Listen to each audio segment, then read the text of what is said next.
Hello all, welcome back to my channel. అందరూ బాగున్నారు కదండి? నేను కూడా చాలా బాగున్నాను.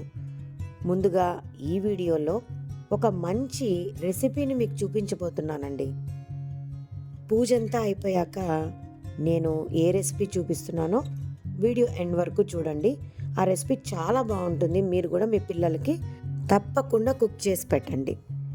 ఎప్పుడు కూడా పిల్లల ఆకలంటే గబగబా వెళ్ళి చకచక డబ్బులు పెట్టేసి ఇన్స్టెంట్ ఫుడ్ ఇంకా ఏదన్నా జంక్ ఫుడ్స్ కొని పెట్టేస్తుంటాం. అలా కాకుండా ఒక మంచి ట్రెడిషనల్ రెసిపీ చూపించబోతున్నాను. అదేంటంటే సర్వపిండి. దీన్ని తప్పిలట్టు అని కూడా అంటారని ఈ మధ్య తెలిసింది నాకు. భలే టేస్టీగా ఉంటుంది. ఇక రెసిపీలోకి వెళ్ళిపోదాం. 1 కప్పు బియ్యం పిండి, 1/4 కప్పు అంటే 1/4 కప్పు జొన్న పిండి, కాస్త ఉప్పు, 1 స్పూన్ నువ్వులు, 1 స్పూన్ జీలకర్ర, కారం, పసుపు, నానబెట్టిన వడపప్పు అంటాం కదా, పచ్చిశనగపప్పు, అది ఒక 2 స్పూన్లు. ఆ తర్వాత పచ్చిమిర్చి, కొత్తిమీర దంచి వేసుకోవాలి. కాస్త అల్లం కూడా దంచి వేసుకున్నాను. ఇవన్నీ కూడా కలుపుకుంటున్నానండి. ఈ ఉప్పు, కారము ఇవన్నీ కూడా మీ స్పైస్ లెవెల్స్కి తగినంత వేసుకోవచ్చు. ఇవన్నీ చక్కగా కొద్ది కొద్దిగా వాటర్ కలుపుకుంటూ చపాతీ ముద్దలాగా కలుపుకోవాలి. ఆ తర్వాత ఒక పెనం తీసుకొని దాంట్లో 1 స్పూను వేరుశనగ నూనె కానీ, సన్ఫ్లవర్ నూనె కానీ, ఇంకా కొంచెం డైట్ చేసే వాళ్ళైతే ఆలివ్ ఆయిల్ కూడా వేసుకోవచ్చు. లేదా కుసుమ నూనె అంటాం, సాఫ్లవర్ ఆయిల్, ఏ నూనెన్నా వాడుకోవచ్చండి. అది చక్కగా పెను పైన ఆయిల్ స్ప్రెడ్ చేసేసి ఒక ముద్దలాగా ఈ బియ్యం పిండిని తీసుకొని వడతట్టినట్టు అలా తట్టుకోవాలండి. స్టవ్ని ఇప్పుడు వెలిగించకూడదు. ఆ తర్వాత ఈ పెనుముని స్టవ్ పైన పెట్టి స్టవ్ని వెలిగించుకోవాలి. స్టవ్ వెలిగించేసి పెనుం పెట్టాక ఈ పిండిని తట్టుకోలేము కదండి, ఆ వేడికి చేయి కాలుతుంది. అందుకని స్టవ్ వెలిగించకుండా ముందు పెనుం పైన నూనె వేసి నూనె పైన ఈ పిండిని తట్టుకోవాలి. ఆ తర్వాత చిన్న చిన్న రంధ్రాలు పెట్టుకొని చక్కగా 2 వైపులా బ్రౌన్ కలర్ వచ్చే వరకు కాల్చుకోవాలి.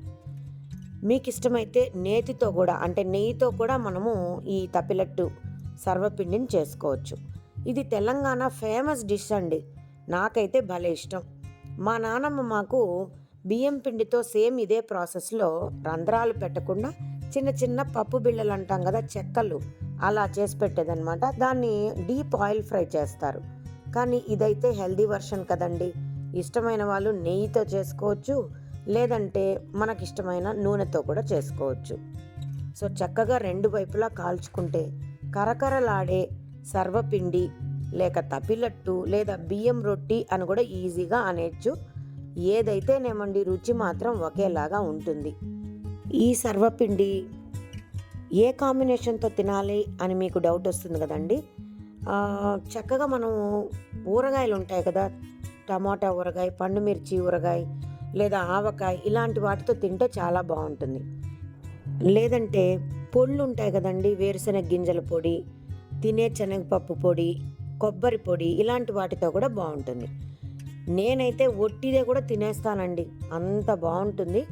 అన్నట్లు ఇంకొక విషయం మర్చిపోయానండి. పిండి కలిపేటప్పుడు 1/2 స్పూను ఇంగువ పొడి వేసుకోండి.